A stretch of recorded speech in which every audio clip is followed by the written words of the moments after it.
Welcome back everybody to the third lecture of nuclear and particle physics. In today's lecture, I'll be doing some alpha particle decay and beta decay, and in the upcoming lecture I'm going to share a PDF with you guys in which I give the questions regarding to the topics we have discussed so far. ठीक है, सो आज दी जेड़ा हैगा main topic हैगा आ वो अपने कोल हैगा आ radio activity.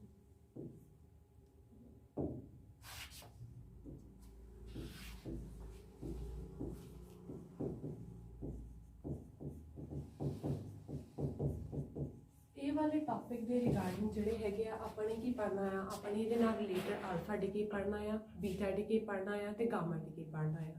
ਇਹਨਾਂ ਦੇ ਵਿੱਚ ਆਪਾਂ ਕੀ ਡਿਸਕਸ ਕਰਾਂਗੇ, ਕਿਊ ਵੈਲਿਊ ਨੂੰ ਡਿਸਕਸ ਕਰਾਂਗੇ। ਕਿਊ ਵੈਲਿਊ ਕੀ ਹੈਗੀ ਆ?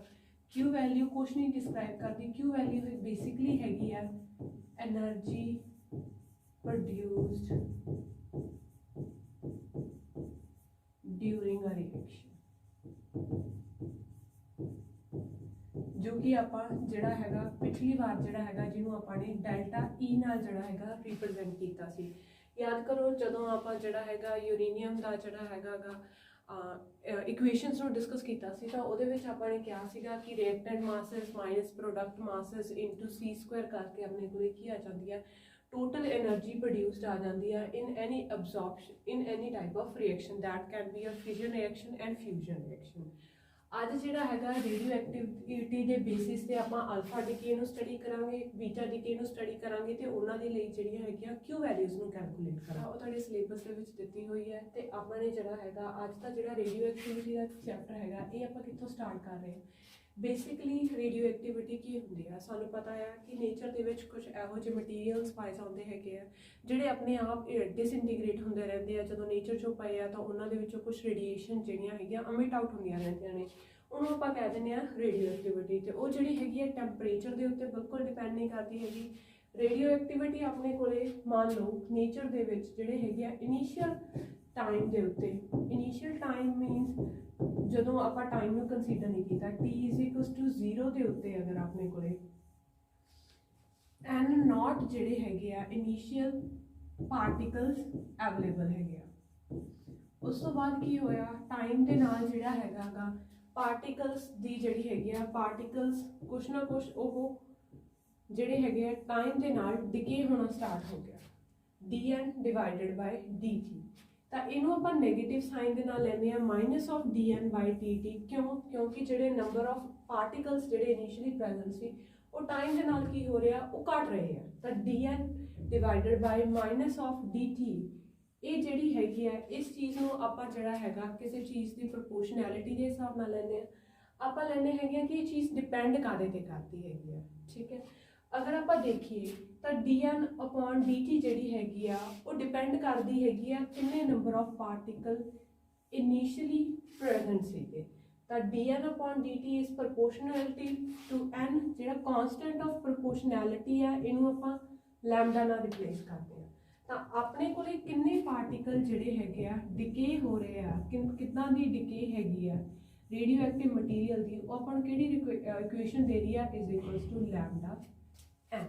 ਹੁਣ ਆਪਾਂ ਕੀ ਕਰਨਾ ਚਾਹ ਰਹੇ ਆ, ਆਪਾਂ ਇਹ ਲੱਭਣਾ ਚਾਹ ਰਹੇ ਹੈਗੇ ਆ ਕਿ ਜਿਹੜਾ n ਹੈਗਾ ਆ ਨੰਬਰ ਆਫ ਪਾਰਟੀਕਲਸ ਜਿਹੜੇ ਡਿਸਇੰਟੀਗ੍ਰੇਟ ਹੋ ਰਹੇ ਆ ਪਰ ਯੂਨਿਟ ਟਾਈਮ, ਉਹ ਜਿਹੜੀ ਹੈਗੀ ਆ ਟਾਈਮ ਦੇ ਨਾਲ ਉਹ ਰਿਲੇਸ਼ਨਸ਼ਿਪ ਕਿਸ ਤਰ੍ਹਾਂ ਦਾ। ਆਹ ਰਿਲੇਸ਼ਨਸ਼ਿਪ ਆਪਣੇ ਕੋਲ ਇੱਕ ਡੈਰੀਵੇਟਿਵ ਦੀ ਇਕੁਏਸ਼ਨ 'ਚ ਪਿਆ ਹੈ।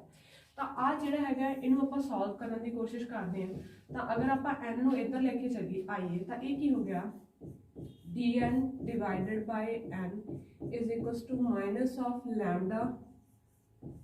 -λ/dt। ਤਾਂ ਨੈਗੇਟਿਵ ਸਾਈਨ ਨੂੰ ਮੈਂ ਉੱਧਰ ਲੈ ਕੇ -λ/t। ਦੋਨੋਂ ਇਕੁਏਸ਼ਨਸ ਨੂੰ ਆਪਾਂ ਇੰਟੀਗ੍ਰੇਟ ਕਰਤਾ।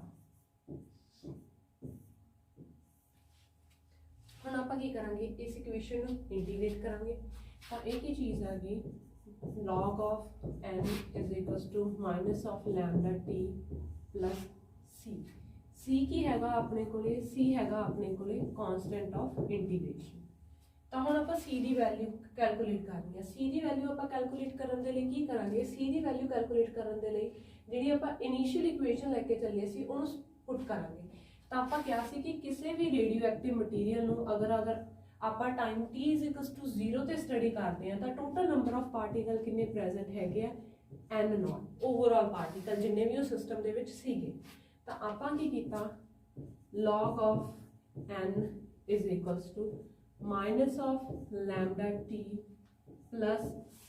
ਤਾਂ ਇੱਥੇ ਆਪਾਂ ਜਿਹੜਾ ਹੈਗਾ t ਨੂੰ 0 ਪੁੱਟ ਕੀਤਾ, n ਨੂੰ ਆਪਾਂ ਨੇ ਕੀ ਰਿਪਲੇਸ ਕੀਤਾ n नॉट। ਤਾਂ ਇਹ ਕੀ ਆ ਗਿਆ, ਇਹ ਆ ਗਿਆ ਆਪਣੇ ਕੋਲੇ natural log of n not is equals to c। ਤਾਂ ਹੁਣ ਜਿਹੜੀ c ਦੀ ਵੈਲਿਊ ਹੈਗੀ ਆ ਉਹ ਆਪਾਂ ਜਿਹੜੀ ਹੈਗੀ ਹੈ ਇਕੁਏਸ਼ਨ ਜਿਹੜੀ ਹੈਗੀ ਹੈ ਸਟਾਰਟਿੰਗ ਵਾਲੀ ਇਹਦੇ ਵਿੱਚ ਆਹ ਵਾਲੀ ਵੈਲਿਊ ਨੂੰ ਆਪਾਂ ਰਿਪਲੇਸ ਕਰ ਦਾਂਗੇ ਤਾਂ ਕਿ ਜਿਹੜਾ ਕਾਂਸਟੈਂਟ ਤੋਂ ਵਿਦਆਊਟ ਆਪਾਂ n ਤੇ n ਨॉट ਦਾ ਰਿਲੇਸ਼ਨਸ਼ਿਪ ਪਤਾ ਕਰ ਸਕੀਏ। ਤਾਂ ਆਪਣੇ ਕੋਲੇ ਕੀ ਆ ਗਿਆ natural log of n is equals to minus of lambda t plus natural log of n not. ਹੁਣ ਆਪਾਂ ਨੂੰ ਪਤਾ ਹੈ ਜੇ ਆਪਾਂ natural log of n not ਨੂੰ ਇੱਧਰ ਲਿਆਈਏ natural log of n minus natural log of n not is equals to minus of lambda t। ਹੁਣ ਸਾਨੂੰ ਪਤਾ ਆ कि natural log of m minus natural log of n is equals to natural log of m over n। ਤਾਂ ਆ equation ਨੂੰ ਜਿਹੜਾ ਹੈਗਾ ਉਸ ਦੇ ਹਿਸਾਬ ਨਾਲ ਅਗਰ ਆਪਾਂ ਲਿਖੀਏ ਤਾਂ ਆਪਾਂ ਨੂੰ ਪਤਾ ਲੱਗਿਆ natural log of n divided by n naught is equals to minus of lambda t। ਹੁਣ ਕੀ ਕੀਤਾ ਇੱਧਰ ਨੈਚੁਰਲ log ਹੈਗਾ, ਨੈਚੁਰਲ log ਜਿਹੜਾ ਹੈਗਾਗਾ ਉਧਰ ਜਾ ਕੇ ਕੀ ਹੋ ਜਾਊਗਾ ਨੈਚੁਰਲ log ਆਪਣੇ ਕੋਲੇ ਚੇਂਜ ਹੋ ਜਾਊਗਾ ਐਕਸਪੋਨੈਂਸ਼ੀਅਲ ਦੇ ਵਿੱਚ।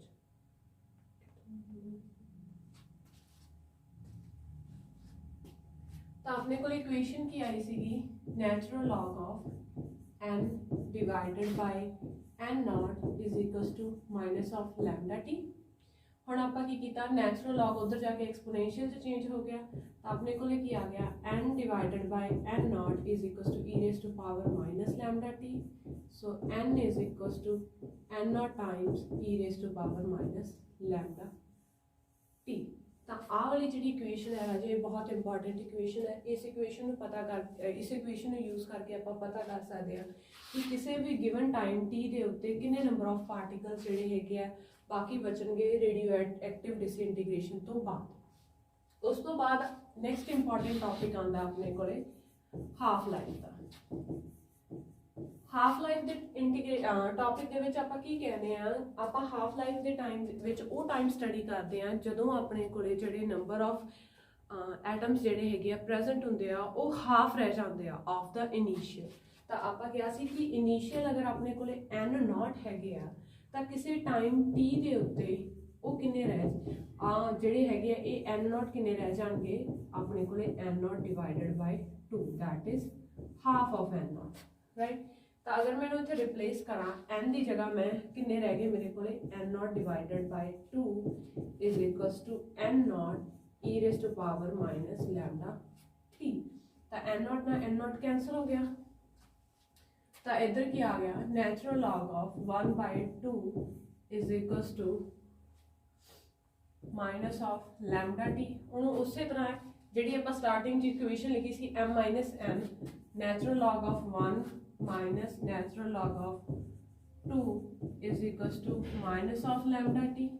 natural log of 2 ਦੀ ਸਾਨੂੰ ਵੈਲਿਊ ਪਤਾ ਆ natural log of 1 ਕੀ ਹੁੰਦਾ ਹੈ ਆਪਣੇ ਕੋਲੇ 0 log ਦੀ ਵੈਲਿਊ 2 ਤੋਂ ਸਟਾਰਟ ਕਰਦੇ ਆ ਮਾਈਨਸ ਨਾਲ ਮਾਈਨਸ ਕੈਂਸਲ ਆਊਟ ਹੋ ਗਈ ਤਾਂ ਆਪਣੇ ਕੋਲੇ ਕਿੰਨਾ ਬਚਿਆ 0.6931 ਹੁੰਦੀ ਹੈ gas natural log of 2 the value is equals to lambda t।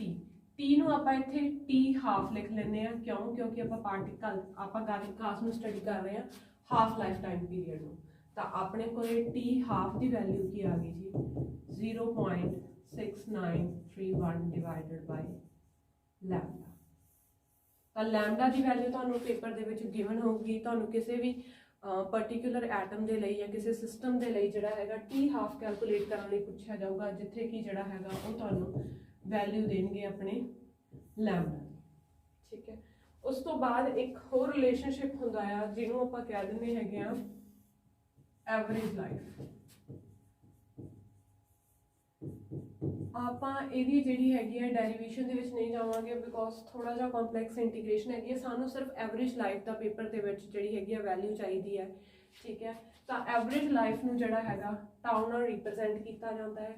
ਤੇ ਟਾਓ ਜਿਹੜੀ ਹੁੰਦੀ ਆ 1 divided by half life period. Half life period ਦਾ ਜਿਹੜਾ ਹੈਗਾ ਰੈਸੀਪ੍ਰੋਕਲ ਜਿਹੜੀ ਹੁੰਦੀ ਆ ਉਹ ਆਪਣੇ ਕੋਲੇ ਐਵਰੇਜ ਲਾਈਫ ਹੁੰਦੀ ਆ। ਤਾਂ ਮਤਲਬ ਆਹ ਵਾਲਾ ਰਿਲੇਸ਼ਨਸ਼ਿਪ ਜਿਹੜਾ ਹੈਗਾ ਆਪਾਂ ਟਾਓ ਦੀ ਵੈਲਿਊ ਕੀ ਆ ਗਈ 1 divided by 0.6931 divided by lambda. ਤਾਂ ਟਾਓ ਕੀ ਆ ਗਿਆ 1.44 ਸਮਥਿੰਗ ਹੁੰਦਾ ਇੱਥੇ ਟਾਈਮਸ ਲੈਮਡਾ। ਤਾਂ ਆ ਜਿਹੜਾ ਰਿਲੇਸ਼ਨਸ਼ਿਪ ਹੈਗਾ ਆ ਐਵਰੇਜ ਲਾਈਫ ਦਾ ਤੇ ਹਾਫ ਲਾਈਫ ਦਾ, ਤੁਹਾਨੂੰ ਇਹ ਰਿਲੇਸ਼ਨਸ਼ਿਪ ਪਤਾ ਹੋਣਾ ਚਾਹੀਦਾ ਹੈ ਕਿਉਂਕਿ ਉਹ ਐਵਰੇਜ ਉਹ ਇਹ ਹੋ ਸਕਦਾ ਕਿ ਉਹ ਆਪਾਂ ਨੂੰ ਹਾਫ ਲਾਈਫ ਦੇਣ ਕਿਸੇ ਇੱਕ ਪਰਟੀਕੂਲਰ ਐਟਮ ਦੀ ਤੇ ਸਾਨੂੰ ਕਿਹਾ ਜਾਵੇ ਕਿ ਐਵਰੇਜ ਲਾਈਫ ਕੈਲਕੂਲੇਟ ਕਰੋ, ਜਾਂ ਫਿਰ ਰੈਸੀਪ੍ਰੋਕਲ ਵੀ ਹੋ ਸਕਦਾ ਹੈ ਕਿ ਤੁਹਾਨੂੰ ਐਵਰੇਜ ਲਾਈਫ ਦੇ ਕੇ ਹਾਫ ਲਾਈਫ ਪਤਾ ਕਰਨ ਲਈ ਕਿਹਾ ਜਾਵੇ, ਜਾਂ ਫਿਰ ਆਪਣੇ ਕੋਲੇ ਲੈਮਡਾ ਦਿੱਤਾ ਹੋ ਸਕਦਾ ਹੈ ਡਿਸਇੰਟੀਗ੍ਰੇਸ਼ਨ ਕਾਂਸਟੈਂਟ ਜਿਹਦੇ ਨਾਲ ਆਪਾਂ ਨੂੰ ਟੀ ਹਾਫ ਪਤਾ ਕਰਨਾ ਦਿੱਤਾ ਹੋਵੇ, ਜਾਂ ਫਿਰ ਜਿਹੜਾ ਹੈਗਾ ਆਪਾਂ ਇਸ ਦੇ ਇਕੁਏਸ਼ਨ ਦੀ ਹੈਲਪ ਦੇ ਨਾਲ ਕਿਸੇ ਪਰਟੀਕੂਲਰ ਟਾਈਮ ਪੀਰੀਅਡ ਤੇ ਕਿੰਨੇ ਨੰਬਰ ਆਫ ਜਿਹੜੇ ਹੈਗੇ ਆ ਐਟਮ ਜਿਹੜੇ ਡਿਸਇੰਟੀਗ੍ਰੇਟ ਨਹੀਂ ਹੋਏ ਜਾਂ ਜਿਹਨੇ ਵਾਪਸ ਬਚੇ ਆ ਉਹਨਾਂ ਨੂੰ ਕੈਲਕੂਲੇਟ ਕਰਨਾ ਹੋਵੇ। ਤਾਂ ਇਹ ਸਾਰੀਆਂ ਚੀਜ਼ਾਂ ਜਿਹੜੀਆਂ ਹੈਗੀਆਂ ਤੁਹਾਡੇ ਕੋਲੇ ਰੇਡੀਓ ਐਕਟੀਵਿਟੀ ਦੇ ਵਿੱਚ ਜਦੋਂ ਆਪਾਂ ਡਿਸਇੰਟੀਗ੍ਰੇਸ਼ਨ ਦੀ ਗੱਲ ਕਰਦੇ ਹੈਗੇ ਆ ਉਹਦੇ 'ਚ ਆਉਂਦੀਆਂ ਨੇ। ਉਸ ਤੋਂ ਬਾਅਦ ਨੈਕਸਟ ਟੌਪਿਕ ਹੈਗਾ ਆਪਣੇ ਕੋਲੇ ਅਲਫਾ ਡਿਕੇ।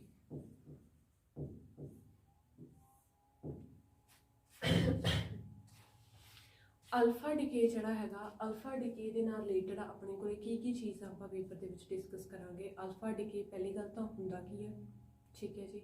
ਅਲਫਾ ਡਿਕੇ ਤੋਂ ਬਾਅਦ ਕਿਊ ਵੈਲਿਊ ਨੂੰ ਕਿਵੇਂ ਕੈਲਕੂਲੇਟ ਕੀਤਾ ਜਾਂਦਾ ਹੈ, ਤਾਂ ਤੁਹਾਨੂੰ ਉਹਨਾਂ ਨੇ ਕੋਈ ਰਿਐਕਸ਼ਨ ਦਿੱਤੀ ਹੋ ਸਕਦੀ ਹੈ ਜਿਹਦੇ ਵਿੱਚ ਤੁਸੀਂ ਕੀ ਕੈਲਕੂਲੇਟ ਕਰਨਾ ਹੈ, ਤੁਸੀਂ ਉਹਦੀ ਕਿਊ ਵੈਲਿਊ ਨੂੰ ਕੈਲਕੂਲੇਟ ਕਰਨਾ ਹੋਊਗਾ। ਆਪਾਂ ਸਾਰਿਆਂ ਨੇ ਆਹ ਚੀਜ਼ ਆਲਰੇਡੀ ਪੜ੍ਹ ਚੁੱਕੇ ਹਾਂ ZXE।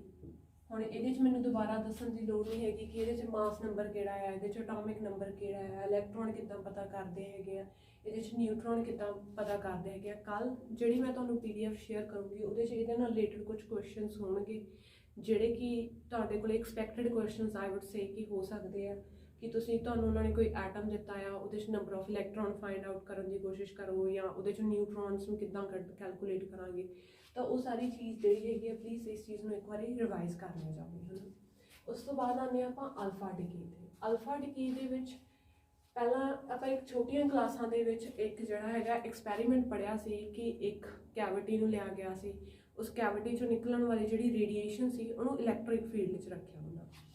ਜਦੋਂ ਮੰਨ ਲਓ ਕਿ ਆਹ ਮੇਰੇ ਕੋਲੇ ਕੋਈ ਇੱਕ ਕੈਵਿਟੀ ਹੈਗੀ ਆ ਜਿਹਦੇ 'ਚੋਂ ਰੇਡੀਏਸ਼ਨ ਬਾਹਰ ਆ ਰਹੀ ਹੈ, ਠੀਕ ਹੈ।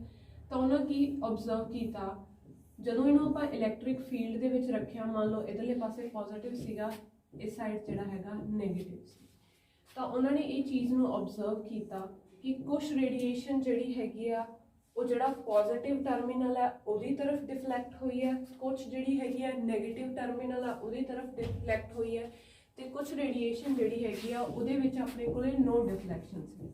ਤਾਂ ਇਹ ਸਾਰੀਆਂ ਜਿਹੜੀ ਡਿਫਲੈਕਸ਼ਨ ਸੀਗੀ ਇਹਨਾਂ ਸਾਰੀਆਂ ਇਕੁਏਸ਼ਨਸ ਨੂੰ ਜਿਹੜਾ ਹੈਗਾ ਆਪਾਂ ਅਲਫਾ ਡਿਕੇ, ਬੀਟਾ ਤੇ ਗਾਮਾ ਡਿਕੇ ਦੇ ਪਰਸਪੈਕਟਿਵ ਤੋਂ ਸਟੱਡੀ ਕਰਾਂਗੇ। ਡਿਸਕਸ ਕਰ ਰਹੇ ਹੈਗੇ ਆ ਕਿ ਅਲਫਾ ਡਿਕੇ ਪਹਿਲਾਂ ਤਾਂ ਹੁੰਦਾ ਕਿੱਦਾਂ ਆ, ਕੀ ਰਿਐਕਸ਼ਨ ਹੁੰਦੀ ਆ ਅਲਫਾ ਡਿਕੇ ਦੇ ਵਿੱਚ। ਤਾਂ ਆਪਾਂ ਕੋਈ ਨਿਊਕਲੀਅਸ ਲੈ ਲਿਆ ZXA ਜਿਹੜਾ ਕਿ ਡਿਸਇੰਟੀਗ੍ਰੇਟ ਹੋ ਰਿਹਾ ਆ ਅਲਫਾ ਡਿਕੇ ਦੇ ਕਰਕੇ। ਤਾਂ ਇਹਦੇ ਵਿੱਚ ਕਿੱਦਾਂ ਦੇ ਆਪਣੇ ਕੋਲੇ ਜਿਹੜਾ ਹੈਗਾ ਚੇਂਜਸ ਆਉਣਗੇ। ਤਾਂ ਆਪਣੇ ਕੋਲੇ ਕਿਉਂਕਿ ਆਪਾਂ ਕਹਿ ਰਹੇ ਹੈਗੇ ਆ ਕਿ ਕੋਈ ਜਿਹੜਾ ਹੈਗਾ ਹੀਲੀਅਮ ਐਟਮ ਜਿਹੜਾ ਹੈਗਾ 2He4 ਜਿਹੜਾ ਹੈਗਾ ਜਿਹਨੂੰ ਆਪਾਂ ਅਲਫਾ ਪਾਰਟੀਕਲ ਵੀ ਕਹਿ ਦਿੰਦੇ ਆ, ਜਿਹੜਾ ਅਲਫਾ ਪਾਰਟੀਕਲ ਜਦੋਂ ਡਿਕੇ ਹੁੰਦਾ ਆ, ਪਹਿਲੀ ਗੱਲ ਤੇ ਅਲਫਾ ਪਾਰਟੀਕਲ ਬਹੁਤ ਜ਼ਿਆਦਾ ਹੈਵੀ ਪਾਰਟੀਕਲ ਹੁੰਦਾ ਆ। ਤਾਂ ਜਦੋਂ ਇਹ ਡਿਕੇ ਹੁੰਦਾ ਹੈ ਤਾਂ ਕਿਸੇ ਵੀ ਮੈਟਰ ਦੇ ਵਿੱਚ ਇਹਦੀ ਜ਼ਿਆਦਾ ਡਿਸਟੈਂਸ ਤੱਕ ਇਹ ਟਰੈਵਲ ਨਹੀਂ ਕਰਦਾ ਹੈਗਾ। ਉਸ ਤੋਂ ਬਾਅਦ ਜਿਹੜਾ ਹੈਗਾ ਇਸ ਡਿਕੇ ਦੇ ਵਿੱਚ ਆਪਾਂ ਦੇਖਿਆ ਕਿ ਜਿਹੜਾ ਸਾਡਾ ਕੋਲੇ ਮਾਸ ਨੰਬਰ ਹੈਗਾ ਆ ਉਹ 4 ਦੇ ਨਾਲ ਡਿਕਰੀਜ਼ ਹੋਇਆ, ਤੇ ਜਿਹੜਾ ਅਟੋਮਿਕ ਨੰਬਰ ਹੈਗਾ ਆ ਉਹ 2 ਦੇ ਨਾਲ ਡਿਕਰੀਜ਼ ਹੋਇਆ, Z-2 A- ਜਿਹੜਾ ਹੈਗਾ 4। ਹੁਣ ਇਹਦੇ ਵਿੱਚ ਕੀ ਹੈਗਾ ਆ, ਇਹਦੇ ਵਿੱਚ ਇੱਕ ਗੱਲ ਆਪਾਂ ਸਟੱਡੀ ਕਰਨੀ ਹੈਗੀ ਆ ਜਿਹੜੀ ਆਪਾਂ ਪਹਿਲਾਂ ਵੀ ਉਸ ਦਿਨ ਕੀਤੀ ਸੀ ਕਿ ਆਪਾਂ ਕੀ ਕਰਦੇ ਹੈਗੇ ਆ, ਮਾਸਿਸ ਨੂੰ ਡਿਫਰੈਂਸ਼ੀਏਟ ਕਰਕੇ ਜਿਹੜਾ ਹੈਗਾ ਰਿਐਕਸ਼ਨ ਦੀ ਜਿਹੜੀ ਹੈਗੀ ਆ ਕਿਊ ਵੈਲਿਊ ਆਪਾਂ ਗੱਲ ਕਰ ਲਈ। ਕਿਊ ਵੈਲਿਊ ਕੀ ਹੁੰਦੀ ਹੈ ਜੀ, ਕਿਊ ਵੈਲਿਊ ਜਿਹੜੀ ਹੈਗੀ ਆ ਬੇਸਿਕਲੀ ਕੁਛ ਨਹੀਂ ਹੁੰਦੀ, ਆਪਣੇ ਕੋਲੇ ਡੈਲਟਾ E ਹੁੰਦੀ ਹੈ ਜਿਹੜੀ ਆਪਾਂ ਉਸ ਦਿਨ ਕੀਤੀ ਸੀ ਕਿ ਕਿੰਨੀ એનર્ਜੀ ਕਿਸੇ ਪਰਟੀਕੂਲਰ ਰਿਐਕਸ਼ਨ ਦੇ ਵਿੱਚੋਂ ਜਿਹੜੀ ਹੈਗੀ ਆ ਬਾਹਰ ਜਾ ਰਹੀ ਹੈ, ਜਾਂ ਉਸ ਰਿਐਕਸ਼ਨ ਨੂੰ ਕਰਵਾਉਣ ਵਾਸਤੇ ਸਾਨੂੰ ਕਿੰਨੀ એનર્ਜੀ ਦੀ ਜ਼ਰੂਰਤ ਹੈ, ਉਹਨੂੰ ਆਪਾਂ ਕਹਿੰਦੇ ਆ ਕਿਊ ਵੈਲਿਊ, ਠੀਕ ਹੈ ਜੀ। ਜੇ ਤਾਂ ਆਪਣੇ ਕੋਲੇ ਕਿਊ ਵੈਲਿਊ ਜਿਹੜੀ ਹੈਗੀ ਆ ਉਹ greater than 0 ਹੈ, ਠੀਕ ਹੈ, ਤਾਂ ਉਸ ਕੇਸ ਦੇ ਵਿੱਚ ਕੀ ਹੋ ਰਿਹਾ ਆ, ਆਪਣੇ ਕੋਲੇ ਰਿਐਕਸ਼ਨ ਦੇ ਵਿੱਚੋਂ એનર્ਜੀ ਬਾਹਰ ਜਾ ਰਹੀ ਹੈ। ਜਦੋਂ ਬਾਹਰ ਜਾਂਦੀ ਹੈ ਉਹਨਾਂ ਰਿਐਕਸ਼ਨਸ ਨੂੰ ਆਪਾਂ ਕੀ ਕਹਿ ਦਿੰਦੇ ਆ, ਐਗਜ਼ੋਥਰਮਿਕ ਰਿਐਕਸ਼ਨਸ। ਤਾਂ ਜਿਹੜੀਆਂ ਐਗਜ਼ੋਥਰਮਿਕ ਰਿਐਕਸ਼ਨਸ ਹੁੰਦੀਆਂ ਨੇ ਇਹ ਨੇਚਰ ਦੇ ਵਿੱਚ ਆਟੋਮੈਟਿਕਲੀ ਅਕਰਿੰਗ ਹੁੰਦੀਆਂ ਨੇ, ਤੇ Q ਵੈਲਿਊ ਜਿਹੜੀ ਹੈਗੀ ਆ ਇਹਨਾਂ ਰਿਐਕਸ਼ਨ ਵਾਸਤੇ ਗ੍ਰੇਟਰ ਦੈਨ 0 ਹੁੰਦੀ ਆ। ਉਸੇ ਤਰ੍ਹਾਂ ਜੇਕਰ ਮੇਰੇ ਕੋਲੇ Q ਵੈਲਿਊ ਜਿਹੜੀ ਹੈਗੀ ਆ ਉਹ ਲੈਸ ਦੈਨ 0 ਆ, ਤਾਂ ਉਸ ਕੇਸ ਦੇ ਵਿੱਚ ਕੀ ਹੋ ਰਿਹਾ ਆ, ਰਿਐਕਸ਼ਨ ਹੋਣ ਵਾਸਤੇ ਸਾਨੂੰ ਐਕਸਟਰਨਲੀ ਕੁਛ એનર્ਜੀ ਪ੍ਰੋਵਾਈਡ ਕਰਨੀ ਪਊਗੀ।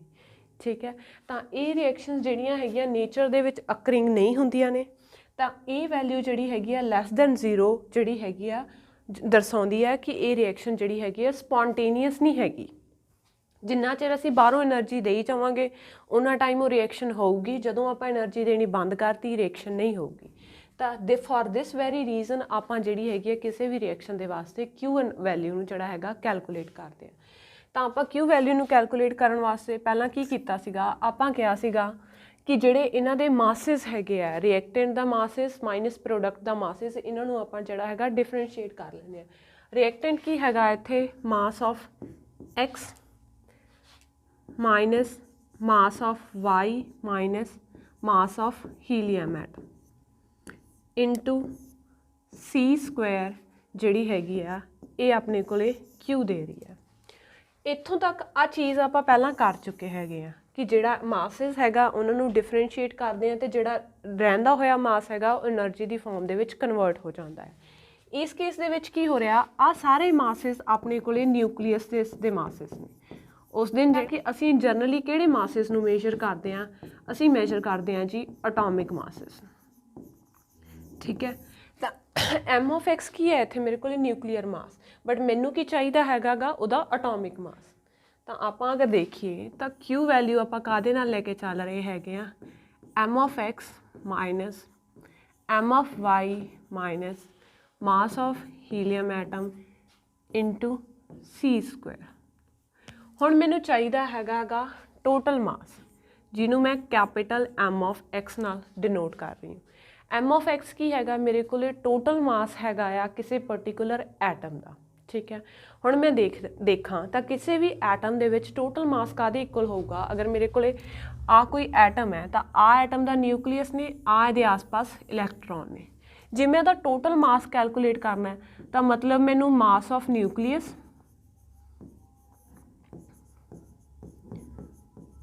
ਪਲੱਸ ਮਾਸ ਆਫ ਇਲੈਕਟ੍ਰੋਨਸ ਚਾਹੀਦਾ, ਜਿੰਨੇ ਵੀ ਇਲੈਕਟ੍ਰੋਨਸ ਹੈਗੇ ਆ ਉਹਨਾਂ ਦਾ ਟੋਟਲ ਮਾਸ। ਤਾਂ ਮੈਨੂੰ ਕੀ ਦੇ ਰਿਹਾ ਆ, ਇਹ ਟੋਟਲ ਮਾਸ ਦੇ ਰਿਹਾ ਹੈਗਾ ਕਿਸੇ ਐਟਮ ਦਾ।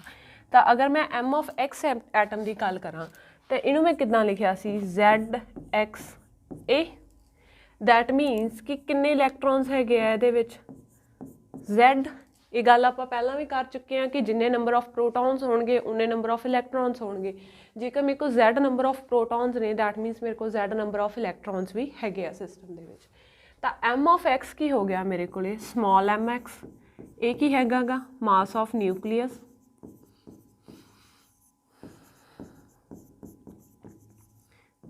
ਪਲੱਸ ਆਪਣੇ ਕੋਲੇ Z Times M of E। M of ਕੀ ਹੋ ਗਿਆ ਇੱਥੇ ਆਪਣੇ ਕੋਲੇ, ਮਾਸ ਆਫ ਟੋਟਲ ਮਾਸ, ਕੱਲਾ ਮਾਸ ਵੀ ਨਹੀਂ, ਮੈਂ ਕੀ ਕਹੂੰਗੀ ਟੋਟਲ ਮਾਸ ਆਫ ਇਲੈਕਟ੍ਰੋਨਸ। ਕਿਉਂ, ਕਿਉਂਕਿ ਇੱਕ ਇਲੈਕਟ੍ਰੋਨ ਦਾ ਮਾਸ ਮਲਟੀਪਲਾਈ ਬਾਈ ਕਿੰਨੇ ਨੰਬਰ ਆਫ ਇਲੈਕਟ੍ਰੋਨਸ ਪ੍ਰੈਜ਼ੈਂਟ ਹੈਗੇ ਆ, ਤਾਂ ਉਹ ਕੀ ਦੇ ਰਿਹਾ ਆਪਣੇ ਕੋਲੇ ਟੋਟਲ ਮਾਸ ਆਫ ਇਲੈਕਟ੍ਰੋਨਸ। ਉਸੇ ਤਰ੍ਹਾਂ ਅਗਰ ਮੈਂ M of Y ਨੂੰ ਲਿਖਾਂ, M of Y ਮਤਲਬ ਜਿਹੜਾ My ਜਿਹੜਾ ਐਟਮ ਹੈਗਾ ਉਹਦਾ ਟੋਟਲ ਮਾਸ। ਇੱਥੋਂ ਮੈਂ Mx ਦੀ ਵੈਲਿਊ ਕੱਢ ਲਈ ਕਿਉਂਕਿ ਮੈਂ ਇਸ ਇਕੁਏਸ਼ਨ ਦੇ ਵਿੱਚ Mx ਦੀ ਵੈਲਿਊ ਨੂੰ ਰਿਪਲੇਸ ਕਰਨਾ ਹੈ। ਤਾਂ ਮੇਰੇ ਕੋਲੇ Mx ਕੀ ਆ ਗਿਆ, capital of M of X minus Z Times M of E। ਉਸੇ ਤਰ੍ਹਾਂ My ਮੇਰੇ ਕੋਲੇ ਕੀ ਹੋ ਗਿਆ, ਮਾਸ ਆਫ ਨਿਊਕਲੀਅਸ ਪਲੱਸ। ਹੁਣ ਆਪਾਂ ਇੱਥੇ ਦੇਖਣਾ ਚਾਹ ਰਹੇ ਹੈਗੇ ਆ, ਇੱਥੇ ਕੀ ਲਿਖਿਆ ਸੀ ਆਪਾਂ M of Y ਦੇ ਕੇਸਿਸ ਦੇ ਵਿੱਚ Z minus 2Y A minus 4। ਤਾਂ ਇਲੈਕਟ੍ਰੋਨਸ ਕਿੰਨੇ ਆ ਇੱਥੇ ਮੇਰੇ ਕੋਲੇ, Z ਮਾਈਨਸ 2। ਤਾਂ ਇੱਥੇ ਕੀ ਹੋ ਗਿਆ, Z minus 2 mass of electron. ਇੱਥੋਂ ਸਿਮਿਲਰਲੀ ਆਪਾਂ M of Y the value calculate ਕਰ ਲਈ। M of Y ਕੀ ਆ ਗਿਆ ਆਪਣੇ ਕੋਲੇ, capital M of Y minus Z minus 2 M of mass of electron, mass of electron। ਇਹਨੂੰ ਅੱਗੇ ਗਾਹਾਂ ਫਰਦਰ ਵੀ ਅਗਰ ਆਪਾਂ ਸੋਲਵ ਕਰ ਲਈਏ ਤਾਂ ਇਹ ਚੀਜ਼ ਕੀ ਆ ਗਈ ਆਪਣੇ ਕੋਲੇ my minus z Times me plus minus minus plus 2 Times m of e। ਤਾਂ ਆ ਇਕੁਏਸ਼ਨ ਹੋ ਗਈ ਮੇਰੇ ਕੋਲੇ ਫਸਟ ਇਕੁਏਸ਼ਨ, ਆ ਹੋ ਗਈ ਮੇਰੇ ਕੋਲੇ ਸੈਕਿੰਡ ਇਕੁਏਸ਼ਨ। ਥਰਡ ਹੈਗਾ ਮਾਸ ਆਫ ਹਾਈਡਰੋਜਨ, ਤਾਂ ਇਹ ਕੀ ਸੀਗਾ 2He4 ਸੌਰੀ ਹੀਲੀਅਮ, ਠੀਕ ਹੈ 2He4। ਤਾਂ ਇਹਦੇ ਵਿੱਚ ਵੀ ਅਗਰ ਮੈਂ ਦੇਖਾਂ ਟੋਟਲ ਮਾਸ ਜਿਹੜਾ ਹੈਗਾ m ਆਫ h ਕੀ ਹੈਗਾ ਇੱਥੇ ਆਪਣੇ ਕੋਲੇ mass small nuclear mass plus 2 times mass of electron. ਤਾਂ ਇੱਥੋਂ ਅਗਰ ਆਪਾਂ ਨਿਊਕਲੀਅਸ ਮਾਸ ਕੱਢ ਲਈਏ ਤਾਂ ਉਹ ਕਾਹਦੇ ਇਕੁਅਲ ਆ ਗਿਆ -2 ਟਾਈਮਸ m ਆਫ e। ਤਾਂ ਆ ਆਪਣੇ ਕੋਲੇ ਹੋ ਗਈ ਥਰਡ ਇਕੁਏਸ਼ਨ। ਹੁਣ ਆਪਾਂ 1 2 ਤੇ 3 ਦੀਆਂ ਵੈਲਿਊਜ਼ ਇਸ ਇਕੁਏਸ਼ਨ ਦੇ ਵਿੱਚ ਜਦੋਂ ਰਿਪਲੇਸ ਕਰੀਏ ਤਾਂ ਆਪਣੇ ਕੋਲੇ ਪਹਿਲਾਂ ਕੀ ਆ ਗਿਆ ਸਾਰਿਆਂ ਤੋਂ ਪਹਿਲਾਂ capital m of x minus ZME, ਉਸ ਤੋਂ ਬਾਅਦ minus m of y minus minus plus plus z of me, ਉਸ ਤੋਂ ਬਾਅਦ ਹੈਗਾ ਆਪਣੇ ਕੋਲੇ plus minus minus 2 times mass of electron. Similarly ਆ ਵੈਲਿਊ ਵੀ ਮਾਈਨਸ ਦੇ ਵਿੱਚ minus of mh plus 2 Times m of e। 2 Times me 2 Times me cancel out ਹੋ ਗਿਆ, ZME ਕੈਂਸਲ ਹੋ ਗਿਆ। ਤਾਂ ਆਪਣੇ ਕੋਲੇ ਜਿਹੜਾ ਹੈਗਾ ਕੀ ਇਕੁਏਸ਼ਨ ਆ ਗਈ, ਇਹ ਆ ਗਈ ਆਪਣੇ ਕੋਲੇ capital of m of x minus capital of m of y minus m of h into c square। ਤਾਂ ਮਤਲਬ ਜਿਹੜਾ ਹੈਗਾ ਚਾਹੇ ਆਪਾਂ ਇੱਕ ਕਿਊ ਵੈਲਿਊ ਨੂੰ ਨਿਊਕਲੀਅਰ ਮਾਸਿਸ ਦੇ ਵਿੱਚ ਲੈ ਰਹੇ ਹਾਂ, ਚਾਹੇ ਆਪਾਂ ਉਹਨੂੰ ਅਟੋਮਿਕ ਮਾਸਿਸ ਦੇ ਵਿੱਚ ਲੈ ਰਹੇ ਹਾਂ, ਮਾਸ of reactant minus mass of product simply ਆ ਰਿਹਾ। ਕੱਲ੍ਹ ਜਦੋਂ ਆਪਾਂ ਜਿਹੜਾ ਹੈਗਾ ਯੂਰੇਨੀਅਮ ਦੀਆਂ ਜਿਹੜੀਆਂ ਹੈਗੀਆਂ ਫਿਊਜ਼ਨ ਰਿਐਕਸ਼ਨਸ ਕੀਤੀਆਂ ਸੀ ਤਾਂ ਰਿਐਕਟੈਂਟ ਦੇ ਜਿਹੜੇ ਐਟਮ ਸੀ ਉਹਨਾਂ ਦੇ ਮਾਸਿਸ ਤੋਂ ਪ੍ਰੋਡਕਟ ਦੇ ਮਾਸਿਸ ਨੂੰ ਘਟਾ ਕੇ ਜਿਹੜਾ ਹੈਗਾ ਆਪਾਂ ਕਿੰਨੀ એનર્ਜੀ ਆਪਣੇ ਕੋਲੇ ਸਿਸਟਮ ਦੇ ਵਿੱਚੋਂ ਬਾਹਰ ਜਾ ਰਹੀ ਹੈ ਉਹ ਕੈਲਕੂਲੇਟ ਕੀਤੀ ਸੀ। ਹੁਣ એનર્ਜੀ ਬਾਹਰ ਜਾ ਰਹੀ ਹੈ ਇਹ ਕਿਸ ਤਰ੍ਹਾਂ ਪਤਾ ਚੱਲਿਆ, ਕਿਉਂਕਿ ਆਪਣੇ ਕੋਲ એનર્ਜੀ ਦੀ ਵੈਲਿਊ ਜਿਹੜੀ ਕੀ ਆ ਰਹੀ ਸੀ ਉਹ ਪੋਜ਼ਿਟਿਵ ਆ ਰਹੀ ਸੀ। ਤਾਂ ਆਪਾਂ ਕਿਹਾ ਆ ਜਦੋਂ Q ਵੈਲਿਊ ਜਿਹੜੀ ਹੈਗੀ ਆ ਗ੍ਰੇਟਰ ਦੈਨ 0 ਹੈ ਦੈਟ ਮੀਨਸ ਮੇਰੇ ਕੋਲ ਸਿਸਟਮ 'ਚੋਂ એનર્ਜੀ ਜਿਹੜੀ ਹੈਗੀ ਆ ਬਾਹਰ ਜਾ ਰਹੀ ਹੈ। ਤਾਂ ਆਹ ਚੀਜ਼ ਹੈਗੀ ਆ ਰਾਜੇ ਅਲਫਾ ਡਿਕੇ ਦੇ ਵਾਸਤੇ। ਤਾਂ ਆਪਾਂ ਅਲਫਾ ਡਿਕੇ ਦੇ ਵਾਸਤੇ Q ਵੈਲਿਊ ਨੂੰ ਕੈਲਕੂਲੇਟ ਕਰਨਾ, ਠੀਕ ਹੈ। ਤਾਂ ਹੁਣ ਦੇਖੋ ਅਗਰ ਮੈਂ ਇਹਦੇ ਵਿੱਚ ਕੰਡੀਸ਼ਨਸ ਦੇਖਾਂ ਉਹ ਕੰਡੀਸ਼ਨਸ ਕੀ ਹੋਣਗੀਆਂ ਕਿ ਕਦੋਂ ਮੇਰੇ ਕੋਲੇ ਕੋਈ ਪਰਟੀਕੂਲਰ ਅਲਫਾ ਡਿਕੇ ਹੋਊਗਾ। ਤਾਂ ਅਗਰ ਮੇਰੇ ਕੋਲੇ m ਆਫ x ਦਾ ਜਿਹੜਾ ਮਾਸ ਹੈਗਾ ਇਹਨਾਂ ਦੋਨਾਂ ਦੇ ਸਮ ਦੇ ਮਾਸ ਤੋਂ ਜ਼ਿਆਦਾ ਆ, ਆਪਾਂ ਇਹਨੂੰ ਕਿੱਦਾਂ ਲਿਖ ਰਹੇ ਹਾਂ capital of m of x minus ਅਗਰ ਮੈਂ ਦੋਨਾਂ ਚੋਂ ਕਾਮਨ ਕੱਢ ਲਾਂ m of y plus m of h into c square. ਅਗਰ ਮੈਂ ਕੰਡੀਸ਼ਨ ਲਿਖਣੀ ਹੋਵੇ ਕਿ ਇਹਦੀ ਕੀ ਕੰਡੀਸ਼ਨ ਹੈ, ਕਿਹੜੀ ਕੰਡੀਸ਼ਨ ਦੇ ਵਿੱਚ ਮੇਰੇ ਕੋਲ ਅਲਫਾ ਡਿਕੇ ਹੋਊਗਾ, ਤਾਂ ਉਹ ਕੰਡੀਸ਼ਨ ਕੀ ਹੈ ਕਿ ਜਦੋਂ ਮੇਰੇ ਕੋਲ m ਆਫ x ਦਾ ਮਾਸ ਜਿਹੜਾ ਹੈਗਾ ਉਹ ਗ੍ਰੇਟਰ ਦੈਨ ਹੋਊਗਾ m of y plus m of h ਦੇ ਮਾਸ ਦੇ। ਤਾਂ ਮਤਲਬ ਤੁਹਾਨੂੰ ਐਗਜ਼ਾਮ ਦੇ ਵਿੱਚ ਇਸ ਤਰ੍ਹਾਂ ਉਹਨਾਂ ਨੇ ਜਿਹੜਾ ਹੈਗਾ ਆਪਾਂ ਕਹਿ ਦਈਏ ਕਿ ਥੋੜ੍ਹਾ ਘੁਮਾ ਕੇ ਕੁਐਸਚਨ ਪੁੱਛਿਆ ਹੋ ਸਕਦਾ ਆ। ਉਹਨਾਂ ਤੁਹਾਨੂੰ ਕੋਈ ਇੱਕ ਰਿਐਕਸ਼ਨ ਦਿੱਤੀ, ਮੰਨ ਲਓ ਕਿ ਉਹਨਾਂ ਨੇ ਤੁਹਾਨੂੰ ਅਲਫਾ ਡਿਕੇ ਦੀ ਕੋਈ ਰਿਐਕਸ਼ਨ ਦਿੱਤੀ ਅਤੇ ਉਹਨਾਂ ਨੇ ਤੁਹਾਨੂੰ ਪੁੱਛ ਲਿਆ ਕਿ ਕੀ ਇਸ ਰਿਐਕਸ਼ਨ ਦੇ ਵਿੱਚ ਅਲਫਾ ਡਿਕੇ ਪੋਸੀਬਲ ਹੈਗਾ ਜਾਂ ਨਹੀਂ ਹੈਗਾ। ਤਾਂ ਅਸੀਂ ਸਭ ਤੋਂ ਪਹਿਲਾਂ ਚੈੱਕ ਕਰਾਂਗੇ ਕਿ ਆਪਣੇ ਕੋਲ ਇਕੁਏਸ਼ਨ ਕੀ ਹੁੰਦੀ ਹੈ ਆਹ ਵਾਲੀ, ਜਿਹੜੀ ਕਿ ਕੀ ਹੋਣੀ ਚਾਹੀਦੀ ਹੈ ਗ੍ਰੇਟਰ ਦੈਨ 0। ਕਿਉਂਕਿ ਆਪਾਂ ਹੁਣੇ ਕਿਹਾ ਸਪੌਂਟੇਨੀਅਸ ਪ੍ਰੋਸੈਸਿਸ ਦੇ ਵਾਸਤੇ Q ਦੀ ਵੈਲਿਊ ਕੀ ਹੁੰਦੀ ਹੈ ਗ੍ਰੇਟਰ ਦੈਨ 0। ਤਾਂ ਆਹ ਵੈਲਿਊ ਗ੍ਰੇਟਰ ਦੈਨ 0 ਉਦੋਂ ਹੀ ਹੋਊਗੀ ਜਦੋਂ m ਆਫ x ਦਾ ਮਾਸ ਜਿਹੜਾ ਇਹਨਾਂ ਦੋਨਾਂ ਦੇ ਸਮ ਦੇ ਮਾਸ ਤੋਂ ਜ਼ਿਆਦਾ ਹੋਊਗਾ। ਤਾਂ ਤੁਸੀਂ ਕੀ ਕਰੋਗੇ ਟੋਟਲ ਮਾਸ ਰਿਐਕਟੈਂਟ ਸਾਈਡ ਕੈਲਕੂਲੇਟ ਕਰੋਗੇ ਅਤੇ ਪ੍ਰੋਡਕਟ ਸਾਈਡ 'ਤੇ ਦੇਖੋਗੇ ਕਿ ਰਿਐਕਟੈਂਟ ਸਾਈਡ ਵਾਲਾ ਜਿਹੜਾ ਮਾਸ ਹੈਗਾ ਕੀ ਉਹ ਮਾਸ ਜ਼ਿਆਦਾ ਹੈਗਾ। ਅਗਰ ਹਾਂ ਹੈਗਾ ਆ ਤਾਂ ਉਸ ਟਾਈਮ ਜਿਹੜੀ ਹੈਗੀ ਆਪਣੇ ਕੋਲ ਰਿਐਕਸ਼ਨ ਪ੍ਰੋਡਿਊਸ ਹੋਊਗੀ, ਅਦਰਵਾਈਜ਼ ਨਹੀਂ ਹੋਊਗੀ। ਉਸ ਤੋਂ ਬਾਅਦ ਆ ਗਿਆ ਆਪਣੇ ਕੋਲ ਬੀਟਾ ਡਿਕੇ।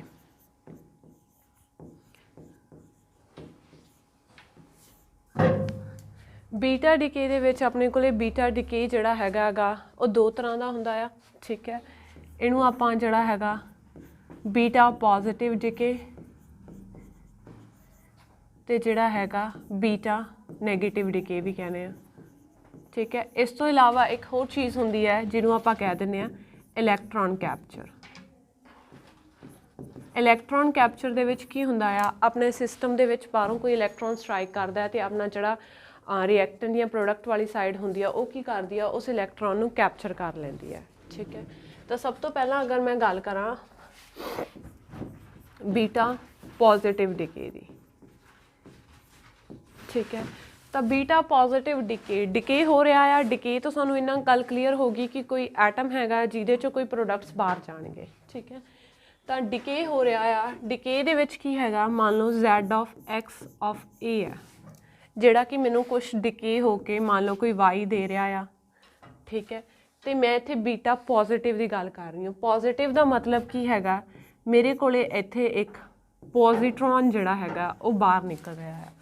ਪੋਜ਼ਿਟਰੋਨ ਤੋਂ ਆਪਾਂ ਮਤਲਬ ਸਮਝਦੇ ਹਾਂ, ਪੋਜ਼ਿਟਰੋਨ ਕੀ ਹੁੰਦਾ ਆ, ਆਪਣੇ ਇਲੈਕਟ੍ਰੋਨ ਦਾ ਐਂਟੀ ਪਾਰਟੀਕਲ। ਤਾਂ ਜੇ ਪੋਜ਼ਿਟਰੋਨ ਬਾਹਰ ਨਿਕਲ ਰਿਹਾ ਹੈਗਾ ਤਾਂ ਇਹਦੇ ਨਾਲ ਕੀ ਹੋ ਰਿਹਾ ਆ, ਅਗਰ ਇਹ ਪੋਜ਼ਿਟਰੋਨ ਹੈਗਾ ਤਾਂ ਇਹਨੂੰ ਆਪਾਂ ਬੈਲੈਂਸ ਕਰਨ ਵਾਸਤੇ ਆਪਾਂ ਕੀ ਲੈਤਾ, ਇੱਕ ਨਿਊਟਰੀਨੋ ਵੀ ਬਾਹਰ ਨਿਕਲੂਗਾ।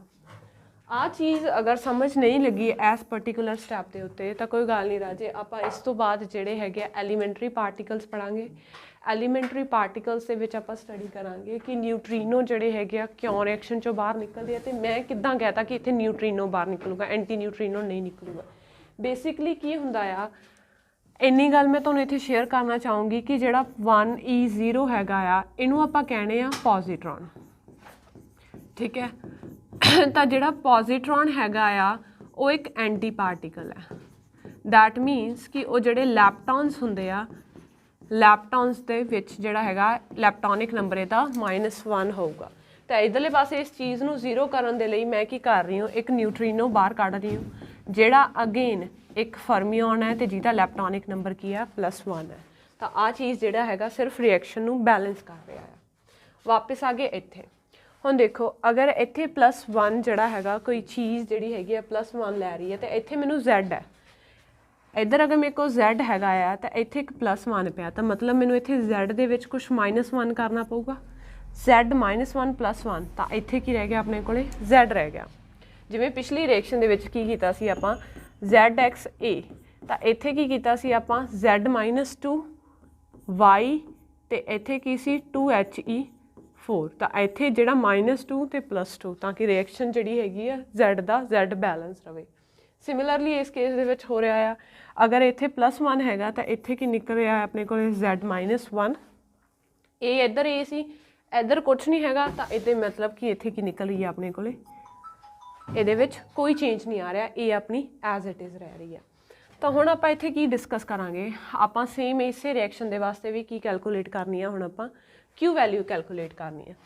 ਤਾਂ ਆਪਣੇ ਕੋਲੇ ਕੀ ਹੋਇਆ ਆ, M of X minus M of Y plus minus mass of electron into C square ਜਿਹੜੀ ਹੈਗੀ ਆ ਕੀ ਦੇ ਰਹੀ ਆ ਆਪਣੇ ਕੋਲੇ, Q ਵੈਲਿਊ ਦੇ ਰਹੀ ਆ।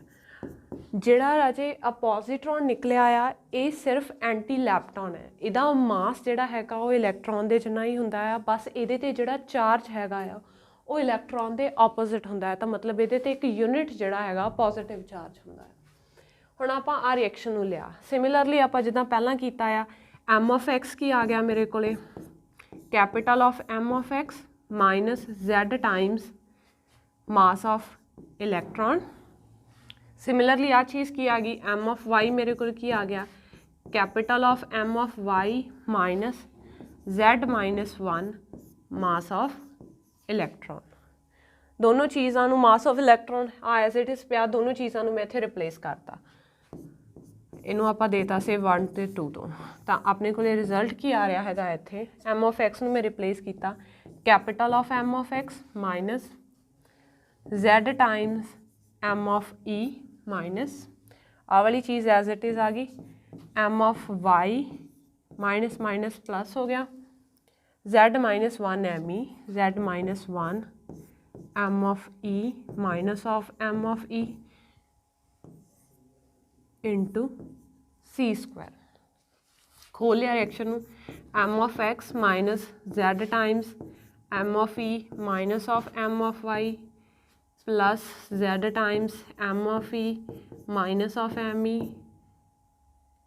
minus of ME minus of ME into C square। तो ये चीज़ की होगी अपने को ZME कैंसल हो गए, तो ये की रह गया अपने को m of x minus m of y minus 2 times ME C square का दी वैल्यू आ गई अपने को Q वैल्यू। तो हुण अपने को Q वैल्यू की आ रही है mx minus my 2z times ME C square. तो हुण अगर आप इन्हूं दोबारा लेके चलीए तो Q वैल्यू की आई सी अपने को m of x minus m of y plus 2 times m of E C square. हुण मैं देखना चाह रही हूँ कि ये रिएक्शन फिजिबल हैगी है कि नहीं। पेपर दे विच मैनूं क्वेश्चन आ गया कुछ, उन्होंने मैनूं एक जिहड़ी हैगी है बीटा पॉजिटिव डिके की कोई एग्जाम्पल दी तो उन्होंने मैनूं पुछया कि ये रिएक्शन पॉसिबल हैगी है कि नहीं हैगी। तो अगेन मैं कंडीशन की ला रही हूँ, मेरे को क्यू की वैल्यू की होनी चाहिए है, ग्रेटर दैन 0 होनी चाहिए है। दैट मीनस कि जिहड़ा मेरा m of x minus m of y plus 2 times जिहड़ा हैगा m ऑफ e वो की होना चाहिए हैगा ग्रेटर दैन 0। तो m ऑफ x की वैल्यू जिहड़ी हैगी वो मेरे को ग्रेटर दैन होनी चाहिए है my प्लस 2 टाइम्स me। ठीक है, इनू आप होर भी सॉल्व कर सकते हैं। अगर मैं लवां मास ऑफ x my नूं मैं इधर लियांदा plus mass of m should be greater than 2 times mass of electron. तो आपां नूं पता है मास ऑफ इलैक्ट्रॉन कितना होंदा 0.51 मैगा इलैक्ट्रॉन वोल्ट है ना। तो यदा मतलब की हो गया कि जिहड़ा मेरे को m ऑफ x ते m ऑफ y हैगा, जिहड़ा मेरे को रिएक्टेंट का मास हैगा ते जिहड़ा प्रोडक्ट बनया आ उन्हां दोनों के मास का डिफरेंस जिहड़ा हैगा मेरे को ग्रेटर दैन होना चाहिए 1.02 मैगा इलैक्ट्रॉन वोल्ट तो। आ जिहड़ी हैगी आ राजे बीटा डिके होने वास्ते कंडीशन है कि अपने को बीटा डिके होगा या नहीं होगा। तो मास ऑफ इलैक्ट्रॉन नूं रिप्लेस किया 2 टाइम्स मल्टीप्लाई हैगी 1.02 मैगा इलैक्ट्रॉन वोल्ट। तो अगर इन्हां दे मासिस का डिफरेंस ग्रेटर दैन हैगा इहदे तो फिर तो रिएक्शन फिजिबल होगी, अदरवाइज ये रिएक्शन जिहड़ी हैगी आ नहीं होगी। जनरली की हुंदा आ जिहड़े भी बीटा पॉजिटिव डिके दीयां रिएक्शनस हुंदियां ने उहदे लई Q की वैल्यू लैस दैन 0 हुंदी है। लैस दैन 0 का मतलब की है कि स्पॉन्टेनियस नहीं हैगी। तो ये जिहड़ियां हैगियां नैचुरली अकर नहीं करदियां। ठीक है, हुण की है इस तो बाद आपां की कर रहे हैगे आ, इस तो बाद हैगा अपने कोले बीटा नैगेटिव डिके। पिछले केसिस दे विच जिहड़ा हैगा पिछले केस दे विच अपने कोले की होया सी, पिछले केस दे विच अपने कोले एक पॉजिट्रॉन सिस्टम चों बाहर निकलिया सी। नैगेटिव का मतलब की हैगा इस केस दे विच अपने कोले सिस्टम दे विचों की बाहर निकलूगा, एक इलैक्ट्रॉन बाहर निकलूगा। तो सिमिलरली आपां रिएक्शन लिखी Z times x of A goes to y times something, हले आपां इत्थे देखिया नहीं, प्लस सिस्टम दे विचों अपने कोले की हैगा एक इलैक्ट्रॉन बाहर जा रहा है। हुण अगर मेरे को इत्थे -1 है तो इत्थे की आऊगा +1 Z +1 ताकि +1 -1 एक दूजे नूं बैलेंस कर देन। ई दे विच इधर कोई चेंज नहीं आया तो ये अपने को एज इट इज़ रह गई। हुण देखो इत्थे अपने को एक लैपटॉन निकलिया आया। ठीक है, तो लैपटॉन नंबर जिहड़ा हैगा अपने को प्लस दे विच हैगा, तां करके जिहड़ा हैगा इत्थे की निकलूगा अपने को एंटी न्यूट्रीनो, ताकि उस सिस्टम नूं की कर देवे बैलेंस कर देवे। ओके, तो सेम इसी केस दे विच भी आपां की करना हैगा, सेम Q वैल्यू नूं कैलकुलेट करना हैगा सिस्टम वास्ते। तो अगेन की होगी small of m of x minus m of y minus mass of electron into C square. ठीक है, ये की होगी अपने को Q वैल्यू। तो आप m ऑफ x नूं उस तरह रिप्लेस करता m of x minus Z times mass of electron. ठीक है, इस केस दे विच आपां की कीता Z +1 हैगा, तो आपां क्या सॉरी इत्थे क्या होगा अपने को minus of m of y minus minus plus हो गया plus Z +1 m of E minus mass of electron into C square. चलो जी, तो अगर हुण इहनूं आपां सॉल्व करते हैं तो ये चीज़ की आ गई m of x minus Z of m of E minus m of y plus ZME plus ME minus ME into C square. तो अगेन एम ई नाल एम ई कैंसल हो गया, जैड एम ई नाल Z M E cancel हो गया, तो एक ही आ गया अपने को M of X minus M of Y into C square. तो एक आदि वैल्यू आ गई क्यू वैल्यू आ गई अपने को जदों अपने को डिके हो रहा आ, जदों अपने को बीटा नैगेटिव डिके हो रहा। तो यदा मतलब सिंपल इन्ना हैगा, अगर आप बाउंड्री कंडीशन लाइए कि एम एक्स की वैल्यू एम वाई की वैल्यू तो ग्रेटर होनी चाहिए है, M X minus M Y C square should be greater than zero. That means कि जो रिएक्टेंट वाली साइड का मास है वो प्रोडक्ट वाली मास तो ज़्यादा होना चाहिए, तो रिएक्शन फिजिबल है। इनू जोड़ा है दूसरे तरीके नाल इस रिएक्शन को देखा तो ये की है, मेरे को एक इलैक्ट्रॉन बाहर निकल रहा।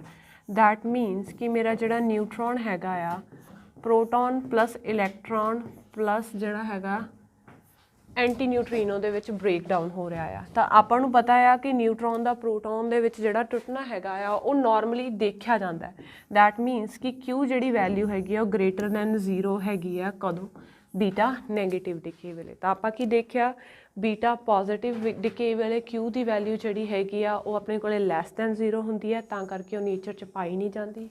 बीटा नैगेटिव डिके वाले क्यू की वैल्यू अपने को ग्रेटर दैन जीरो होंगी है। तो ये जी हैगी स्पॉन्टेनियस रिएक्शन है जिहड़ी कि नेचर दे विच पाई जाती है। ओके, सो उस तो बाद जो नैक्सट केस की आता है इलैक्ट्रॉन कैप्चर का। इलैक्ट्रॉन कैप्चर दे विच की हो रहा आ, अपने को जैड एक्स ए नाम का कोई एटम हैगा आ जिन्हें की कीता आ, जिन्हें एक इलैक्ट्रॉन नूं कैप्चर किया आ। अगर इन्हें एक इलैक्ट्रॉन नूं कैप्चर किया आ तो ये चीज़ की होगी अपने को Z माइनस वन वाई ए। इत्थे एक्स जोड़ा है वाई दे विच चेंज हो रहा, दैट मीनस जोड़े रिएक्टेंट्स है वो प्रोडक्ट्स दे विच चेंज हो रहे हैं, है ना। तो इत्थे की हो गया Z माइनस वन वाई ए। तो अगर आ वाली चीज़ जी है इलैक्ट्रॉन जोड़ा मेरे को एक लैप्टॉन है तो यदा लैप्टॉन नंबर नूं जोड़ा है कंजर्व करने के लिए इधर की निकल रहा है अपने को एक न्यूट्रीनो रिएक्शन के विचों बाहर जा रहा। तो आ वाली रिएक्शन जी है राजे इनू आपां कह दें इलैक्ट्रॉन कैप्चर, ठीक है। तो तुसीं जिहड़ा हैगा अज इलैक्ट्रॉन कैप्चर वाली रिएक्शन दे विच जिहड़ा हैगा आपां क्यू वैल्यू कैलकुलेट करके देखियो एक बार, ठीक है। तो इहदे विच जिहड़ा हैगा इत्थों तक इन्ना ही। उस तो बाद आंदा है अपने कोले गामा डिके। हुण तक जिहड़े आपां देखे हैगे अल्फा डिके या बीटा डिके, तो उहदे च की हो रहा है अपने को एक इलैक्ट्रॉन बाहर आ रहा है या एक पॉजिट्रॉन बाहर आ रहा है या फिर एक जिहड़ा हैगा अल्फा पार्टिकल बाहर आ रहा है। तो वो वाले सारे पार्टिकल्स चार्ज पार्टिकल होंदे ने जिहदी वजह करके वो जिहड़े हैगे डिफलैक्ट होंदे आ towards any charge of electric field, है ना। बट आपां जदों पिछे डिस्कस कीता सी तां आपां कहा सी कुछ रेडिएशन इहो जी सीगी जिहड़ी जिहदे विच नो डिफलैक्शन सी। तो वो जी नो डिफलैक्शन हैगी आ वो किहदी वजह करके हुंदी आ, वो नो डिफलैक्शन हुंदी है राजे गामा पार्टिकल्स की वजह करके। तो जिहड़े गामा पार्टिकल्स हैगे आ वो की हैगे आ वो चार्जलैस ने, दैट मीनस कि वो बेसिकली की हैगे आ फोटोन्स हुंदे आ। तो फोटोन्स के उत्ते अपने कोले कोई चार्ज नहीं हुंदा। तो गामा डिके कुछ नहीं हुंदा, कोई भी रिएक्शन है, चाहे वो तुहाडी अल्फा डिके की रिएक्शन है चाहे वो बीटा डिके की रिएक्शन है। मान लो अल्फा डिके की रिएक्शन है जैड एक्स ए, तो ये अपने को की हो गया Z minus two Y A minus four plus two H E four the which break down होगी। तो इत्थे की हैगा आ जिहड़ा प्रोडक्ट बनिया हुंदा है प्रोडक्ट जनरली एक्साइटेड स्टेट दे विच हुंदा है। तो इत्थे जिहड़ा वाई स्टार है वो की दस रहा है अपना जिहड़ा प्रोडक्ट हैगा आ वो एक्साइटेड स्टेट दे विच हैगा। तो प्रोडक्ट की हुंदा आ वाई अपनी ग्राउंड स्टेट दे विच जांदा आ कुछ फोटोन नूं प्रोड्यूस करता है। तो जिहड़े फोटोन्स या जिहड़े एनर्जी क्वांटा इस सिस्टम दे विचों रिलीज़ हुंदे आ उहनूं की कह दिंदे आपां गामा डिके। तो गामा डिके किसी भी केस दे विच हो सकदा है, तुहाडे अल्फा डिके दे केस दे विच, तुहाडे बीटा डिके दे केस दे विच। बस जदों अपने कोले जिहड़ा रिएक्शन तो बाद जिहड़ा प्रोडक्ट आंदा आ वो एक्साइटेड स्टेट दे विच हुंदा है ते उहनूं ग्राउंड स्टेट विच जाण वास्ते कुछ एनर्जी नूं रिलीज़ करना पैंदा है। उस केस दे विच जिहड़ा डिके हुंदा है उहनूं की कह दिंदे आपां गामा डिके। ओके, सो अज दी क्लास दे विच इन्ना ही। कल जिहड़ा हैगा हुण तक आपां जो भी स्टडी कीता है उहदे नाल रिलेटेड तुहानूं किस तरह दे क्वेश्चनस आ सकदे हैगे आ, I will be sharing a PDF with you and then we are going to discuss question related to that. Okay everyone, thank you.